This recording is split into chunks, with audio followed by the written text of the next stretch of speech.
The colonel noticed the silence first. It wasn't supposed to be silent in a joint operations briefing room. These spaces were designed for motion, for the constant friction of professional warfighters exchanging assumptions, challenging details, refining the machinery of control. There was usually the low murmur of side conversations, the rustle of paper, the metallic click of someone adjusting a chair. Authority had a sound, and he had lived inside it for more than 20 years. But when Colonel David Halverson stepped into the room that morning, the air felt different. Still, watching, he carried himself the way senior officers did, back straight, jaw relaxed, movements economical. His uniform was immaculate, creases sharp enough to reflect the fluorescent lighting overhead. The smell of starch and pressed cotton mixed with burnt coffee lingering from a neglected pot in the corner. On the far wall, laminated maps displayed the exercise area in careful layers of color and contour. Terrain reduced to something predictable. Exercises were predictable. That was the point. He nodded to the Allied officers already seated, including the small, unassuming representatives from the Special Air Service Regiment. They didn't look like what he expected. No visible tension, no performance, just men sitting quietly, observing. Halverson took his seat at the head of the table. This was, after all, his command post, his exercise, his structure. He had built its defensive plan personally, fields of observation, perimeter security rotations, rapid reaction protocols calibrated down to the minute. He knew its strengths. The briefing began routinely enough. Weather conditions, terrain overview, simulated enemy capabilities. Then the Australian captain across from him slid a thin manila folder across the table. It stopped directly in front of Halverson's hands. The gesture was respectful, neutral, but deliberate. Halverson glanced up briefly before opening it, expecting coordination notes. What he saw instead made his fingers stop moving. Inside was a reconnaissance report, not unusual in itself, except the subject was his command post, his, not the simulated enemy's, not a theoretical position. His living, functioning headquarters. He read the first line. Command element established, grid reference Delta 7. Correct. He hadn't shared that grid outside authorized channels. He kept reading. Primary command tent identified by vehicle positioning and antenna configuration. His jaw tightened slightly. That information required close visual confirmation, closer than perimeter security allowed. He turned the page. Commanding officer arrives de 6:40 daily, walks perimeter alone. No escort. His chest felt suddenly heavier, because it was true. Every morning he walked the perimeter, alone. He believed it was private. Professional habit. A moment to think. The report continued. Reaction force readiness gap observed between 0221 and 0223 during shift transition. 23 minutes. A vulnerability measured precisely, not guessed, observed. Halverson became aware of his own breathing. Slow, controlled, but it is no longer automatic. He flipped to the final page. There, clipped neatly, was a photograph, grainy, distant, but unmistakable. Him, standing outside his command tent 2 days earlier, coffee cup in hand, completely unaware he was being watched. Catalogued. Understood. He looked up from the folder. The Australian sat quietly, not triumphant, not apologetic, just waiting. The room around him felt smaller now, the fluorescent lights harsher, the maps on the wall less like tools and more like illusions. He realized, with a clarity that bypassed emotion entirely, that this report had been completed before the exercise officially began, before his first briefing, before his first order, before he had even unpacked his gear. They had arrived earlier, much earlier, and they had studied him, not his equipment, not his doctrine, him, his patterns, his assumptions, his blind spots. He understood then that every decision he had made since arriving existed inside a framework they had already seen, already measured, already anticipated. He felt something unfamiliar pressing against the edges of his composure, not anger, not embarrassment, exposure, because exposure meant vulnerability, and vulnerability in his profession meant consequence. The room remained silent, all eyes on him, waiting, assessing his reaction the same way the unseen patrol had assessed his life.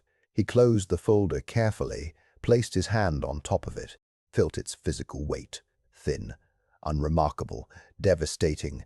He spoke without raising his voice. 4 words, "They study you first." The sentence hung in the air. Not a question, a realization.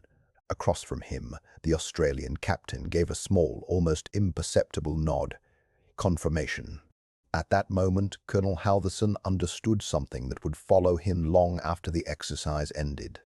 The most dangerous element on the battlefield wasn't the force you would see, it was the one that had already seen you.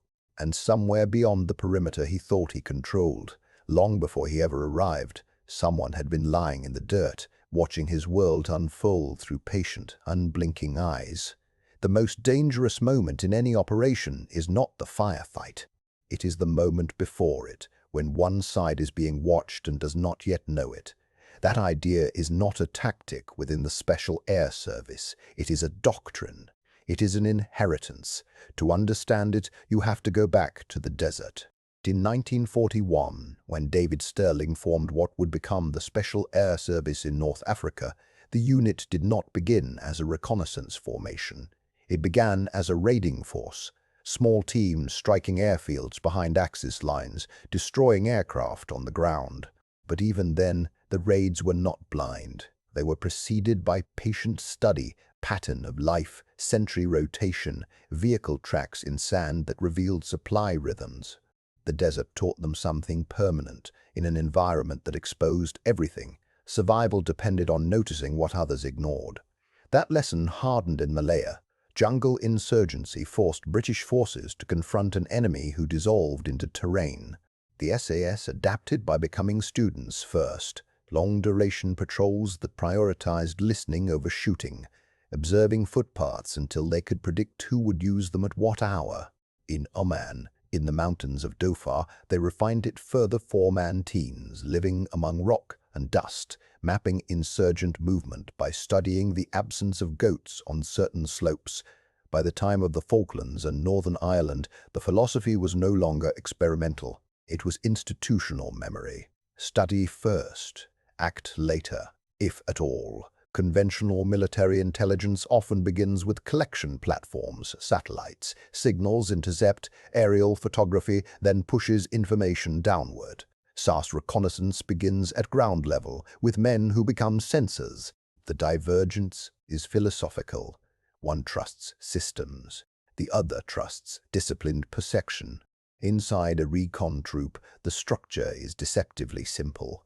4-man patrols drawn from a larger squadron, a patrol commander, a 2IC, a signals specialist, a medic or demolitions expert cross-trained in observation. Every man trained to navigate, to call for fire, to survive alone if cut off. Redundancy is survival. But the true architecture is psychological. Selection on the Brecon beacons does not merely test endurance. It introduces weather as a permanent adversary, rain that needles sideways, fog that swallows horizon lines, wind that strips heat from muscle until fingers stiffen around map cases. Candidates move alone across those hills, carrying loads that approach or exceed 25 kilograms, navigating by compass bearing when landmarks disappear. The weight is not just physical, it is cognitive tax. Every step requires recalculation. Pace count, contour lines, energy expenditure. Doubt creeps in at hour 8. At hour 12 it becomes persuasive. The hills do not care. A veteran recon operator once described it not as suffering, but as filtration. They're not looking for the fastest, he said. They're looking for the ones who don't panic when nothing is happening. Because nothing happening is the job. Silence on the beacons is not peaceful. It is instructive. Candidates who fill it with self-talk, with visible frustration, with theatrical resilience, are noticed and quietly removed. The ones who pass grow comfortable inside it. They learn to treat isolation as neutral terrain. That cognitive rewiring continues long after selection. observation exercises where patrols lie concealed for 24, 48, sometimes 72 hours without movement beyond inches, recording details that standard forms do not request.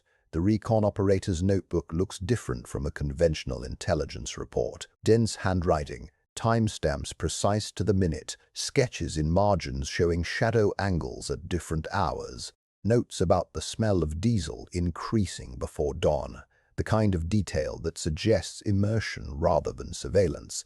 A standard intelligence form might categorize enemy strength as estimated platoon-sized.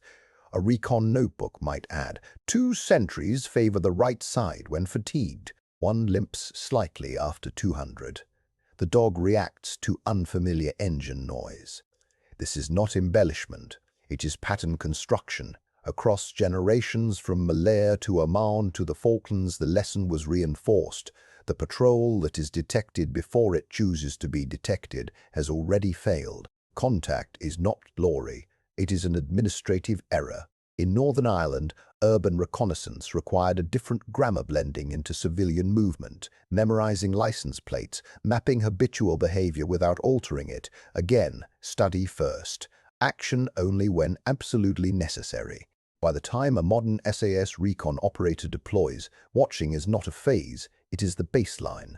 The colonel observing them in training might think he is witnessing a special demonstration. He is not. He is seeing their resting state. And here is the unsettling truth. Instinct of this quality is manufactured. Men are selected not because they are invisible by nature, but because they can be taught to prefer invisibility. They are conditioned to delay gratification indefinitely, to resist the urge to confirm success through contact, to accept that the most professionally satisfying outcome may be returning without a single shot fired. Which returns us to that dangerous moment, the pre-contact window when the enemy does not yet know they have been found. What allows 4 men to maintain that advantage against a fully operational military installation for days? Camouflage discipline refined to eliminate unnatural lines, movement timed to environmental noise wind gusts, vehicle engines, aircraft overflight, radio transmissions compressed into seconds, often scheduled when background interference is highest, rotating observation shifts so fatigue never erodes reception entirely, but beyond technique lies temperament.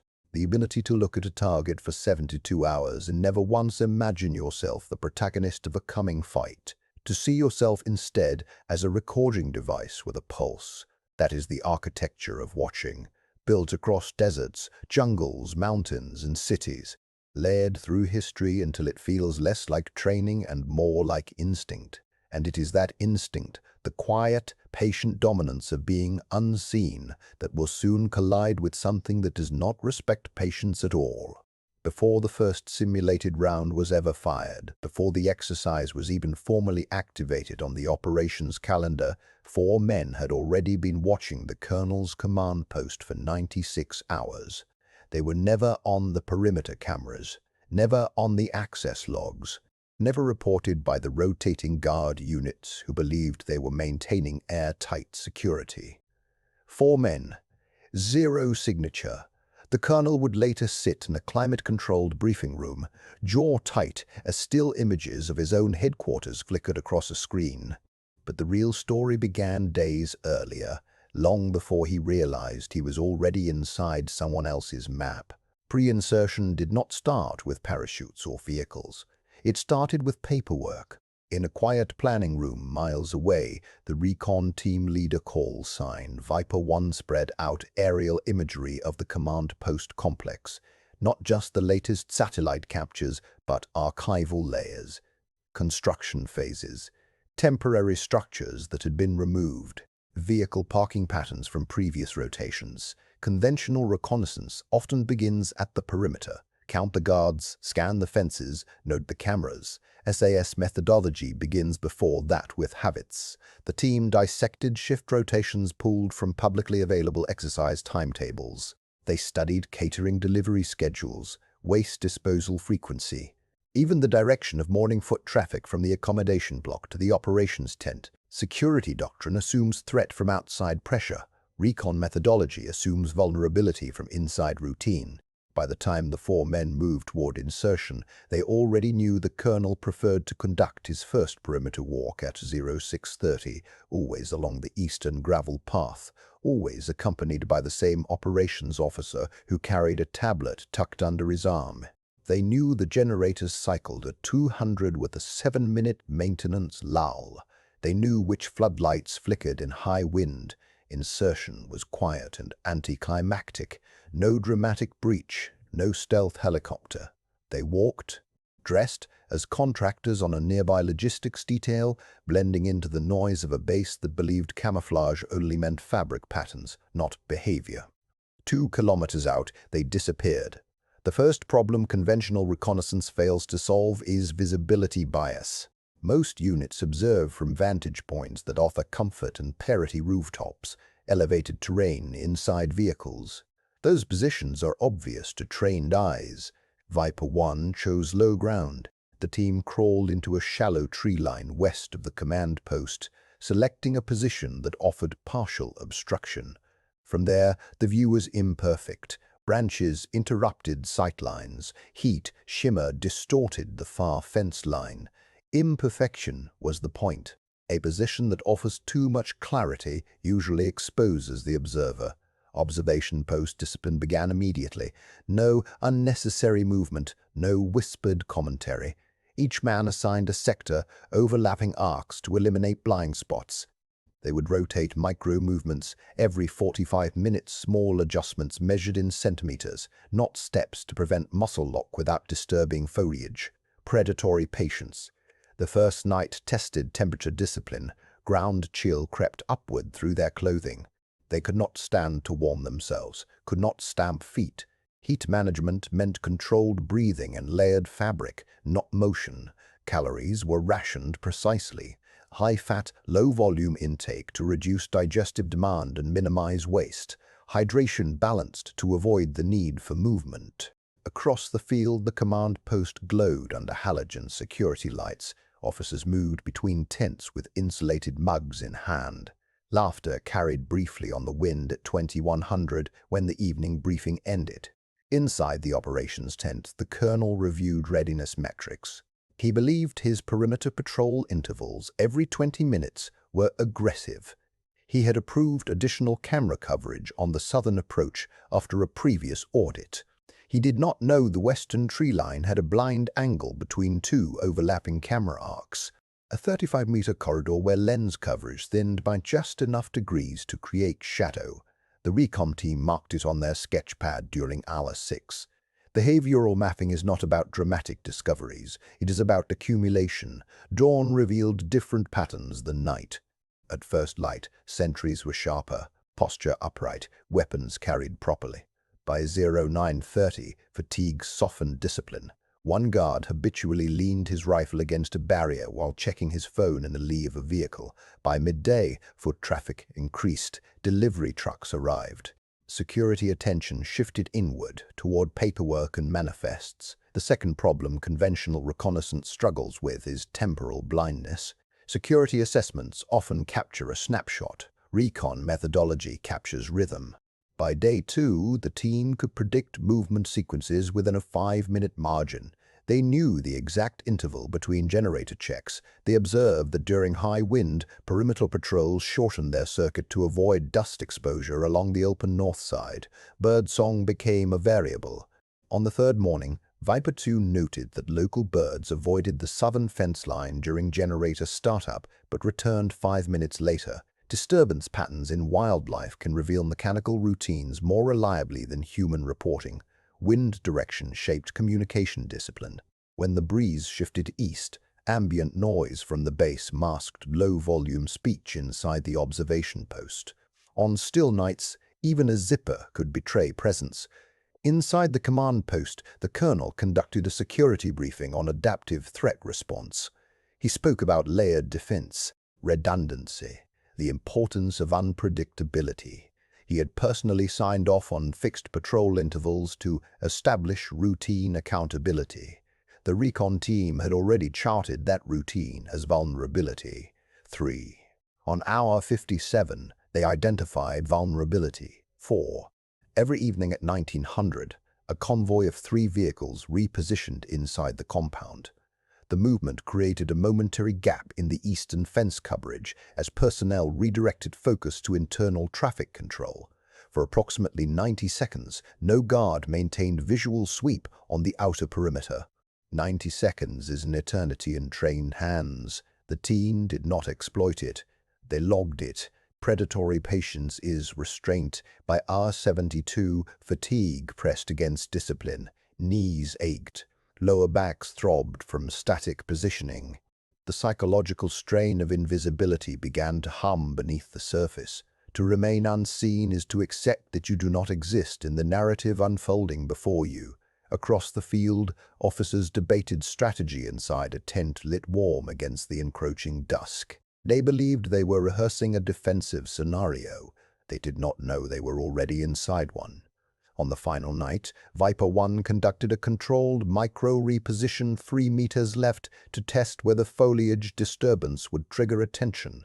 It did not. That absence was confirmation. When the exercise formally began on the 5th morning, the recon team exfiltrated without a trace. No footprint remained distinguishable from the woodland floor. Hours later, in the debrief room, the colonel watched as 4 slides appeared on the screen. Blind corridor in western camera arc. Predictable patrol compression during high wind. Fixed generator maintenance lull at 0200. 90-second eastern perimeter gap during convoy reposition. He recognized each protocol. He had approved 3 of them. His face did not betray shock. Officers are trained to mask reaction. But there was a shift in his posture. A subtle straightening, a recalibration. The greatest vulnerability had not been a broken fence or inattentive guard. It had been an assumption that security doctrine equals security reality. Outside, the tree line stood silent. Birds returned to their morning calls. The command post continued its routines, unaware that for 4 days it had been reduced to patterns on a notepad in the hands of 4 men who never needed to fire a shot to win. And the unsettling question lingered, heavier than any simulated breach. If 4 operators could extract 96 hours of exploitable behavior without detection, what would a real adversary, unconstrained by exercise rules, have done with the same knowledge? In 2004, a United States Special Forces officer submitted a professional paper to the Special Warfare Center at Fort Bragg. It was not emotional. It was not provocative. It was a measured comparative analysis of reconnaissance methodology, based on nearly 2 decades of joint exercises with the Special Air Service. He had worked beside them in Oman, in Belize, in the high desert training blocks of Nevada. He had observed them long enough to notice something that made him professionally uncomfortable. The paper was received, reviewed, returned. The only institutional comment addressed the title formatting. Not the findings, not the conclusions. The title. He kept the memo. Not because it was dramatic, but because it was clarifying. Institutions, he realized, do not always resist criticism directly. Sometimes they redirect it into administrative space where discomfort can be neutralized without confrontation. He would later describe that moment as the first time he understood the gap was not tactical. It was cultural. In an American Special Forces pre-mission briefing room, the air hums with electronics.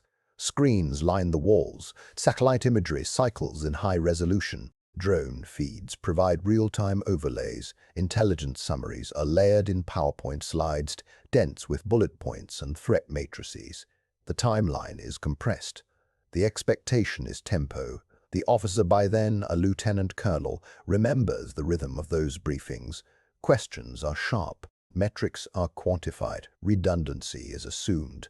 The room smells faintly of burnt coffee and printer toner. Everyone is connected to something tablet, radio, encrypted network. Reconnaissance in this environment is often framed as a precursor to action. Find, fix, finish. Intelligence collection is a phase within a larger kinetic sequence. Even when the mission is observe only, the gravitational pull of action is present. The doctrine rewards decisive contact. It celebrates momentum. Then he recalls sitting in an SAS preparation cycle in Hereford. No wall of screens, No drone feed looping overhead. Maps, yes, but annotated slowly. Conversations stretched across days, not hours. Behavioral analysis of the target environment occupied as much time as terrain study. Who lives there? What are their routines? What does normal look like at 0300 versus 1700? What changes when outsiders appear? The kit laid out on the floor communicated as much as the briefing itself. The American Recon load he was accustomed to weighed close to 100 pounds when fully configured. Multiple radios, spare batteries, optics, sensors, contingency demolition, extended sustainment rations. It was designed for endurance and escalation. The SAS load was lighter by nearly a third. Fewer electronic redundancies, no unnecessary signaling equipment, no contingency items that implied mission creep. The absence was intentional. He remembers asking one SAS troop why they carried fewer comms backups. "If we need that much communication," the man replied quietly, "we're already in the wrong place." It wasn't bravado, it was doctrine. The officer began structuring his comparative analysis not as a ranking of capability, but as an examination of institutional permission. American Special Operations Forces possess extraordinary resources. Selection standards are unforgiving. Training pipelines are deep. None of that was in dispute, but the cultural expectation to produce actionable results, to justify investment with visible effect, shaped reconnaissance behavior in subtle ways. Patrols were often tasked with dual-purpose objectives: confirm and disrupt, observe and prepare for strike. The SAS model, by contrast, treated reconnaissance as an end state in itself. Intelligence over action, observation over engagement, success is defined not by enemy contact but by the absence of detection. He extended his comparison further. The French Foreign Legion's reconnaissance elements, forged in colonial conflicts and desert campaigns, emphasized endurance and autonomous maneuver. Their doctrine valued aggression in contact and the willingness to impose presence. The Legion Air Recon Patrol was expected to be resilient, adaptable, but not necessarily invisible. The culture celebrated audacity. Russian Spetsnaz reconnaissance units, shaped by Soviet deep battle theory, historically prioritized target designation for artillery and missile forces. Their reconnaissance doctrine was intimately tied to shaping fires. Intelligence was a means to mass effect. Stealth mattered, but within a framework that assumed eventual kinetic exploitation. In each case, the officer observed, reconnaissance served something larger. It was preparatory, enabling a precursor to decisive action. The SAS philosophy inverted that hierarchy. In joint exercises, he noticed behavioral differences that no equipment inventory could capture. During a multinational training operation in the Balkans, American and French elements established observation posts with overlapping fields of fire and contingency extraction plans layered in detail. The SAS patrol selected a position slightly farther from the objective, with poorer immediate engagement angles but superior concealment and multiple low-signature withdrawal routes. When simulated enemy forces swept the area, the American element executed a planned break-contact drill. Efficient, disciplined, loud. The SAS element was never engaged. They had chosen not to optimize for firefight geometry. They had optimized for not being there when the fight arrived. The officer's discomfort grew over years, not weeks. He admired his own institution. He had led men in combat. He had seen the value of rapid, decisive action. But he began to suspect that the very structure that made American special operations so formidable also constrained its ability to prioritize intelligence as a standalone outcome.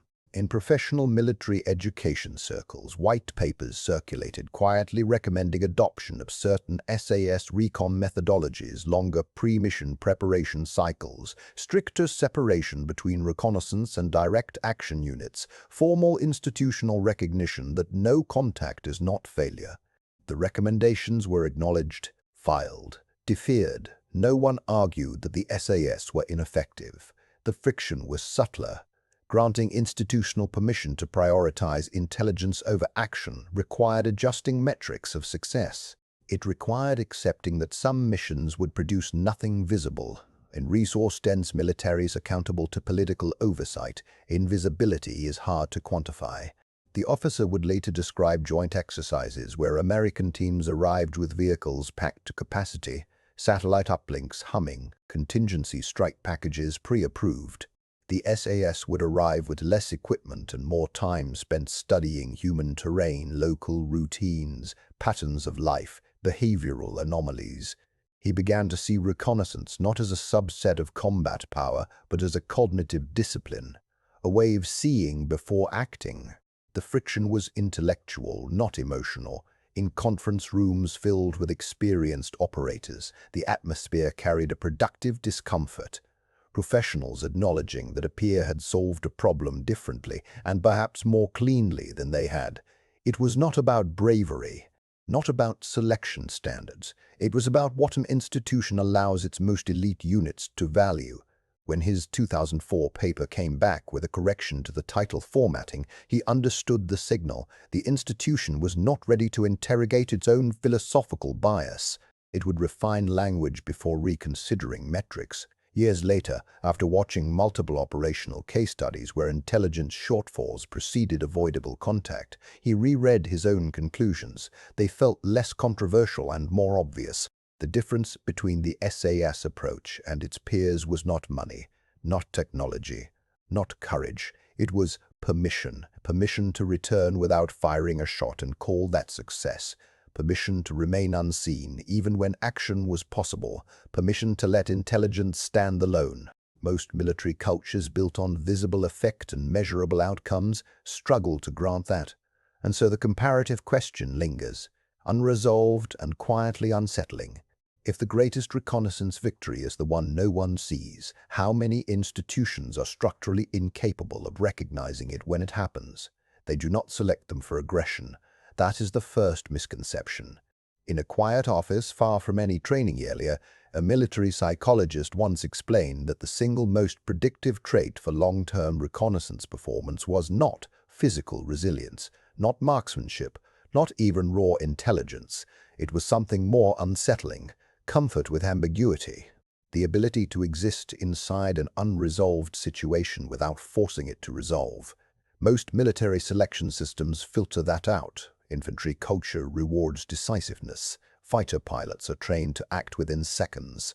Even conventional special operations units prize controlled aggression, rapid problem-solving, decisive engagement. But long-range reconnaissance demands something different. It demands the capacity to watch and not act, to know and not intervene, to endure and not conclude. The psychologist who helped formalize that criterion described it clinically, seated in a neutral room with soft lighting and controlled temperature. Assessment boards, personality inventories, stress interviews, candidates placed under cognitive load while being deliberately denied closure. Incomplete instructions, shifting parameters, no clear win condition. Some candidates would push for clarity. They would seek resolution, press for movement, attempt to solve what could not yet be solved. Those candidates did not last long in deep reconnaissance roles. The ones who did were the ones who could sit in uncertainty without flinching, who did not experience ambiguity as a threat but as an environment. Years later, one of those operators sat across from an interviewer in a modest kitchen, hands wrapped around a mug, long gone cold. He had spent more than a decade in reconnaissance roles. His file recorded successful missions, clean exfiltrations, commendations written in precise language. What the file did not record was time. 72 hours in a hide without shifting your hips more than a centimeter. Listening to a village wake, argue, cook, pray, sleep, watching men move weapons from one room to another and knowing you could end them with a single suppressed round, and choosing not to. The hardest part, he said quietly, is when you realize you're not there to change anything. He described the first extended static observation he ever conducted, the hide scraped into a hillside overlooking a dirt track, camouflage netting pressed inches from his face, the smell of soil trapped under a tarp, damp and metallic, his knees locked in place, calves burning, Ants find the seam between glove and sleeve. Time did something strange after the first 12 hours. Minutes stretched, then collapsed. The brain searched for stimulation and found only repetition. The same goat wandering into frame, the same child kicking a deflated ball, the same man stepping outside at dusk to smoke. The body demanded movement. Muscles twitched involuntarily. Nerves sparked. Every instinct trained through years of soldiering insisted on action when opportunity appeared. But reconnaissance inverted instinct. You do not act when you can. You act only when acting serves something larger. The psychological discipline required is not suppression, it is conversion. Discomfort becomes data. Boredom becomes pattern recognition. Hunger sharpens sensory acuity. Fatigue becomes a metric of environmental change. You measure your own degradation as carefully as you measure the target. The psychologist would frame it differently. These individuals exhibit delayed gratification under extreme stress conditions, she explained. They are capable of postponing action indefinitely without experiencing cognitive dissonance indefinitely. In one documented exercise during selection, candidates were placed in observation posts with partial information about a potential target movement. Some acted early, believing they had enough data. Others waited until confirmation thresholds were met. The latter group consistently demonstrated higher mission success in later operational deployments. But there was a second data point. Those same individuals showed higher rates of reintegration difficulty after long service. The veteran in the kitchen nodded when told this. "You get used to not interfering," he said. "You get used to watching. Watching becomes architecture. In a 72-hour hide, silence is not absence. It is a layered sound, wind moving across the scrub, fabric fibers brushing skin. Your own heartbeat amplified inside your skull. You become intimately aware of your own breathing, calibrating it to avoid condensation on optics, to avoid movement that might reflect light. You study human beings at their most ordinary. Arguments over water, laughter at night, a mother brushing dust from a child's hair.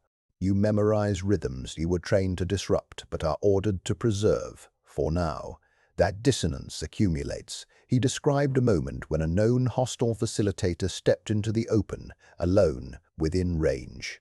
The mission directive was clear. Observe, confirm network mapping, do not compromise position. I could have ended him, he said, and part of me wanted to. Not from rage, from relief. Action would have broken the tension. It would have justified the discomfort. It would have converted observation into outcome. Instead, he watched the man light a cigarette and disappear back inside. That is the trait they select for, the ability to sustain ambiguity without forcing closure. But ambiguity does not disappear when the mission ends. The psychologist described post-service patterns among long-term reconnaissance operators, difficulty with civilian environments that demand constant interaction, hyper-awareness in crowded spaces, a subtle detachment when observing social conflict, a tendency to remain silent in conversations long past the point others would speak. You spend years being professionally invisible, she said. Reversing that is not automatic. The veteran admitted that supermarkets unsettled him more than firefights ever had. Too much motion, too many faces, too little structure. In a hide, every movement has meaning. In civilian life, movement is noise. There is a dissociative quality to prolonged observation. When you watch human lives unfold without participating, you begin to feel outside the current of it. Necessary, but unseen. Present, but untethered. He did not speak of trauma in the conventional sense. No flashbacks of explosions, no recurring nightmares of gunfire. Instead, he spoke of distance. You become very good at being still, he said. Sometimes too good. And yet, when asked if he would choose differently, if he would give up that psychological architecture for an easier reintegration, he did not hesitate. No, because the capability cannot be separated from the cost. The same comfort with unresolved situations that makes a recon operator invaluable on a mountainside makes ordinary life feel unresolved in ways most people cannot perceive. The same tolerance for silence that preserves a mission can widen the space between a man and the world he returns to. They are not selected for aggression. They are selected for patience so complete it borders on existentialism, for the capacity to watch the world move and resist the instinct to move with it. And in that stillness, in that cultivated invisibility, lies both the operational advantage and the quiet, enduring price. The room is smaller than memory makes it. No flags, no dramatic lighting, just a rectangular table scarred by years of elbows and briefing binders. Fluorescent panels hum softly overhead. The air smells faintly of dry erase ink and institutional coffee that has sat too long on a warming plate. Colonel Matthew Hale stands at the head of the table, jacket unbuttoned, sleeves precisely aligned at the wrist. He has already read the executive summary once. He asked for the full report anyway. Across from him sits the SAS Reconnaissance team leader, Captain Alistair Byrne, still, composed, hands resting lightly on the folder he has just slid across the table. The same hands that, weeks earlier, moved through darkness counting steps between perimeter sensors. Around them, a handful of staff officers remain silent. No one shifts in their chair, no one checks a phone. They understand without being told that this is not a routine brief. Hale opens the document. The paper makes a dry, deliberate sound. Page 1. Perimeter mapping. Bien's team had spent 72 hours observing Hale's forward command post from beyond what doctrine defined as effective observation range. They documented guard rotation intervals, averaging 8 minutes and 30 seconds longer than written policy during low-threat hours. They mapped thermal blind spots created by generator exhaust venting along the western HESCO line. They timed the lag between challenge call and response acknowledgement on internal radio nets, 4.2 seconds at peak efficiency, 11.8 during shift. Numbers, not accusations. Hale reads without interruption. Page 2. Behavioral patterns. The report identifies habitual routes taken by senior officers moving between command tent and vehicle bay, a preference for the southern exit after 2100 hours. A tendency to remove body armor during map updates once inside hardened structures. Byrne's team includes still images captured through long-range optics grainy, time-stamped undeniable. Hale's jaw tightens almost imperceptibly. He recognizes himself in one of the silhouettes. Page 3. Security assumptions. Here the language sharpens not emotionally, but structurally. The assumption that terrain beyond 2 kilometers was self-securing due to natural elevation. The assumption that drone overwatch cycles were unpredictable. The assumption that visible deterrence equaled unseen control. Byrne had dismantled each one. Entry by entry, his team had approached within simulated mortar range twice without detection. They had intercepted unsecured logistics chatter on a secondary frequency during a sandstorm that degraded primary comms. They had identified a 37-minute window every third night when perimeter sensor recalibration created overlapping dead zones. Hale turns the page more slowly now. The room feels smaller. Weeks earlier, Hale had believed his command post to be hardened to near certainty. He had confidence in layered defense, infantry perimeter, electronic surveillance, aerial overwatch. The architecture was sound. The doctrine was approved. The checklists are complete. And yet this document, quiet, methodical, demonstrates how a patient adversary could have walked through the scenes. Byrne does not speak unless asked. He watches Hale read the final section. Recommendations, not criticism, not ridicule. The just guard rotation to irregular intervals within a 5-minute variance. Relocate generator exhaust to eliminate thermal masking. Stagger sensor recalibration to prevent cumulative blind windows. Reinforce radio discipline during environmental degradation. Institute Red Team reconnaissance every quarter by an external unit, not embedded in the command hierarchy.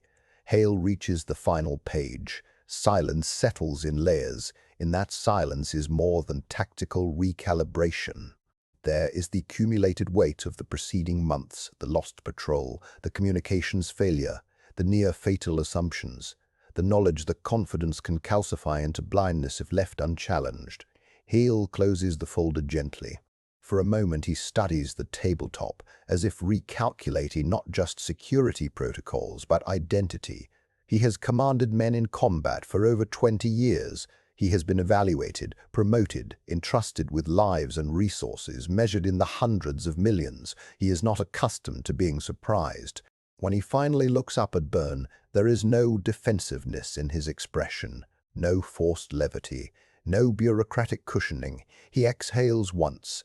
"Gentlemen," he says quietly, voice even, "we were wrong." 4 words, not theatrical, not loud, but fully earned. In that moment, rank does not diminish him, it enlarges him. Because institutional humility is rarer than individual humility, it requires authority willing to absorb correction without perceiving it as an insult. Hale does not frame the briefing as an allied comparison. He does not invoke national pride. He does not question methodology to preserve face. He nods once to Byrne. "Thank you." Byrne inclines his head slightly in return. He had prepared for resistance, for polite dismissal, for the familiar dance of inter-allied diplomacy where lessons are acknowledged but rarely internalized. Instead, he witnesses something rarer, recognition. The staff officers begin to breathe again, but Hale is not finished. He asks specific questions, not to challenge the findings, but to understand the mechanics. How long did it take to map the guard cycle variance? What concealment technique masked thermal signature drift? What indicators revealed radio complacency during weather events? The conversation shifts from exposure to integration. Weeks later, back at his primary command, Hale signs 3 implementation memos. Guard rotation irregularization protocol, external red team requirement codified, communications discipline revision during environmental stress conditions. In each memo, he cites the SAS Reconnaissance briefing by name, not buried in footnotes, not softened into allied assessment. He writes it plainly. Some in the bureaucracy raise eyebrows. Credit across national lines is not always distributed so directly. But Hale does not revise the language. Professional integrity, like tactical discipline, is most visible when it costs something. Months pass. The command post adapts. Sensor recalibration windows vanish. Guard intervals become unpredictable. Radio discipline tightens under sand and static. During a subsequent deployment, an attempted reconnaissance by hostile forces is detected at a range previously assumed secure. The alert is raised early. No casualties. In his office, reviewing the after-action summary, Hale pauses over the line that reads, "Detection occurred due to revised perimeter protocol." He does not smile. He simply nods. The briefing room moment did not end in applause. It did not end in humiliation. It ended in recalibration of doctrine, of ego, of professional posture.